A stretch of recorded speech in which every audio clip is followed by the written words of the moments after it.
Hello friends, आज हम बात कर रहे हैं 12th साइंस चैप्टर नंबर 14 के बारे में।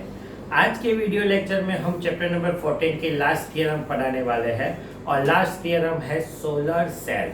नाउ सबसे पहले क्वेश्चन आ जाता है कि सोलर सेल भारत सरकार और गुजरात सरकार सबसे ज़्यादा उसका यूज़ कर रही है कि सोलर सेल, सोलर पैनल लगाओ, सोलर पैनल लगाओ। क्यों इसकी ज़्यादा ज़रूरत हो गई है? तो कि फोटो डायोड की जैसा ही है, सिलिकॉन चिप जो होती है उसके बीच में हम जो मेटालिक सरफेस लगते हैं उसमें से लाइट एंटर करनी है और लाइट इतनी बड़ी ज्यादा एंटर करनी के जो डेप्लेशन बैरियर होता है उसकी साइज इतनी थिकनेस हाई हो जाती है कि उससे जो करंट प्रोड्यूस होगा वो हम अपने घर में इलेक्ट्रिसिटी भी जनरेट कर सकते हैं। और ये इलेक्ट्रिसिटी जनरेट करने के लिए सबसे ज्यादा यूज करते पड़ती है solar cell. Now solar cell होता कैसे है? तो कि ओरिजिनल थिकनेस ऐसी होती है कि कोई भी सरफेस में से डाउनवर्ड्स में पी टाइप्स ऑफ सेमीकंडक्टर्स होता है, अपवर्ड्स में एन टाइप्स ऑफ सेमीकंडक्टर्स होता है और सन की light N types of semiconductors पे एंटर होती है।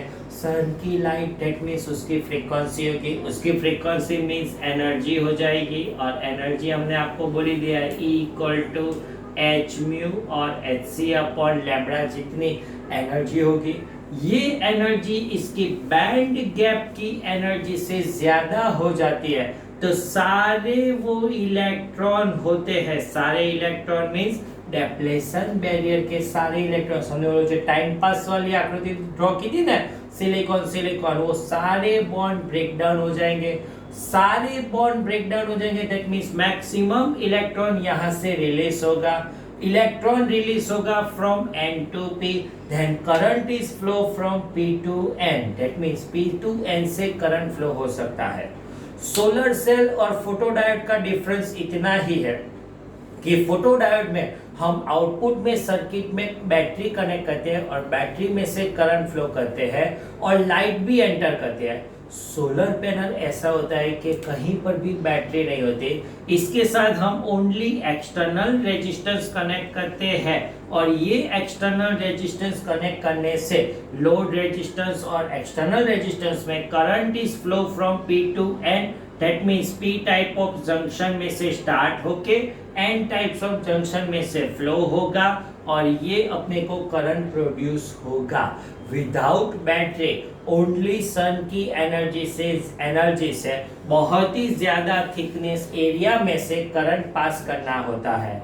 ये सोलर पैनल बनता कैसे है वो पूरा आपको इंजीनियरिंग में बनाना है, लेकिन अपने को ओनली इतनी इंफॉर्मेशन गिवन कि हम सिलिकॉन चिप में पीएन जंक्शन डायोड जैसे लेते हैं, बीच में डेप्लेशन बैरियर लेते हैं और सन की लाइट एन में से एंटर करके उसकी एनर्जी ये बैंड गैप की एनर्जी से ज्यादा हो गई, तुरंत करंट प्रोड्यूस हो जाता है।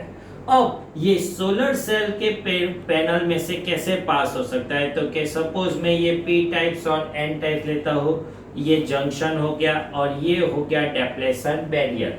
अगर हम यहाँ पे एक्सटर्नल रेजिस्टेंस कनेक्ट करते हैं then current is flow from P to N, positive से नेगेटिव से ये लोड रेजिस्टेंस में करंट प्रोड्यूस होगा और ये करंट आपको हम ग्राफ ड्रॉ करेंगे देन फोर्थ क्वार्टर में ग्राफ मिलेगा। क्यों फोर्थ क्वार्टर में ग्राफ मिलता है?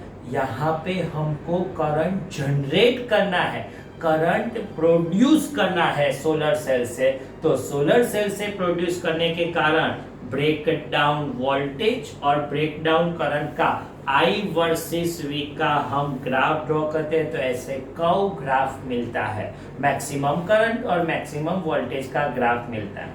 इसका यूज कहाँ पे है? कई जगह कैलकुलेटर में भी यूज होता है। कैलकुलेटर के ऊपर के हिस्से में सिलिकॉन चिप रखी होती है। हर बार ऐसे नहीं बोल सकते कि सन की लाइट से ही हम सोलर सेल बना सकते। अगर बैंड गैप की एनर्जी से थोड़ी भी ज्यादा एनर्जी हो जाए तो वो तुरंत इलेक्ट्रिसिटी प्रोड्यूस हो सकता है। इसीलिए कि कैलकुलेटर के ऊपर जो सिलिकॉन चिप रखती है, अगर यहाँ पे आप हाथ रख देंगे तो कोई भी लाइट, ट्यूबलाइट की लाइट या कोई भी लाइट उस पर एंटर नहीं होगी, तो आप देख सकते हैं कैलकुलेटर डार्कनेस हो जाएगा और एक टाइम के बाद बंद हो जाएगा। लेकिन जैसे ही हम वो सिलिकॉन चिप को हाथ हटा देते हैं, पूरी एनर्जी उसमें एंटर हो जाती है और वो एनर्जी से डायरेक्ट कैलकुलेटर में यूज हो सकता है, सोलर सेल से यूज होता है। ये सोलर सेल की वोल्टेज बहुत कम चाहिए, इसलिए हम कोई भी एनर्जी ले सकते हैं। लेकिन अपने घर में इलेक्ट्रिसिटी जनरेट करनी होती है तो ऊपर हम टेरेस पे बहुत ही लंबा, बहुत ही ज्यादा एरिया वाला सोलर पैनल लेना पड़ेगा। क्यों? एम्पियर, मिली नहीं, माइक्रो नहीं, एम्पियर फॉर्म का करंट प्रोड्यूस करना है। इसके लिए उसका थिकनेस और एरिया बहुत ही ज्यादा ले सकते हैं, तो उससे हम करंट प्रोड्यूस कर सकते हैं। और सन की एनर्जी बहुत ही ज्यादा होती है, इसलिए वो सारे कोवेलेंट बॉन्ड ब्रेक डाउन होते हैं और डिप्लेशन बैरियर इतना नहीं होता।